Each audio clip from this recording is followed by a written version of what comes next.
بسم اللہ الرحمن الرحیم۔ روزانہ آڑو کھانے سے پیٹ کی چربی پگھلنا شروع ہو جاتی ہے۔ ناشتے میں زیادہ میٹھا استعمال کرنے سے شوگر کا مسئلہ ہو سکتا ہے۔ پاؤں کے ناخن کو بار بار چھونے سے انسان چست اور توانا رہتا ہے۔ بارش کے موسم میں کچی پیاز کا استعمال کرنے سے وبائی بیماریوں سے بچا جا سکتا ہے۔ سونے سے پہلے بستر اور اپنے کپڑے جھاڑ لینے سے بہت اچھی نیند آتی ہے۔ بارش کے موسم میں اگربتی جلانے سے حشرات نہیں آتے۔ زیادہ کھا لینے کی صورت میں اگر بھاری پن محسوس ہو تو پودینے کے پتے کھا لیں۔ جو رات کے وقت الائچی والا دودھ پی کر سو جائے اس کو جوڑوں کا درد نہیں ہوگا۔ زیادہ نمک کھانے سے دل کمزور ہوتا ہے اور پٹھوں میں درد بیٹھ جاتا ہے۔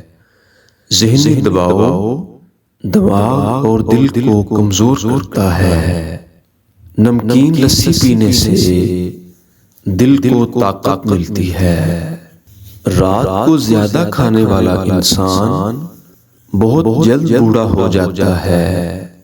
چینی زیادہ استعمال کرنے سے ذہن کمزور ہوتا ہے۔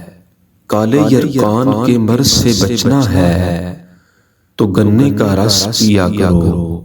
کچی ہری مرچ جسم کی چربی کو پگھلا دیتی ہے اور موٹاپا کم کرتی ہے۔ غذا کو تیزی سے نگل لینا اور ٹھیک طریقے سے چبا کر نہ کھانا پیٹ کے پھولنے کا باعث بنتا ہے۔ ایک گلاس پانی کا نہانے کے بعد پینے سے ہائی بلڈ پریشر کا خاتمہ کرتا ہے۔ کوئی بھی تیز خوشبو سونگھنے سے دماغ میں خشکی پیدا ہو جاتی ہے۔ گلاب کے پھول کی پتیاں چبانے سے دانت صاف ہو جاتے ہیں۔ لیز کھانے سے پیٹ بڑھ جاتا ہے۔ مرغی کے پنجے پکا کر کھانے سے جوڑوں کے درد میں آرام ملتا ہے۔ کچے چاول کھانے سے گردوں میں پتھری ہو جاتی ہے۔ دانتوں پر ٹھنڈا گرم لگنے لگے تو فوری نمک کے پانی سے غرارے کرو۔ کھڑے ہو کر پانی پینے سے مرگی کا دورہ پڑنے کا خطرہ ہوتا ہے۔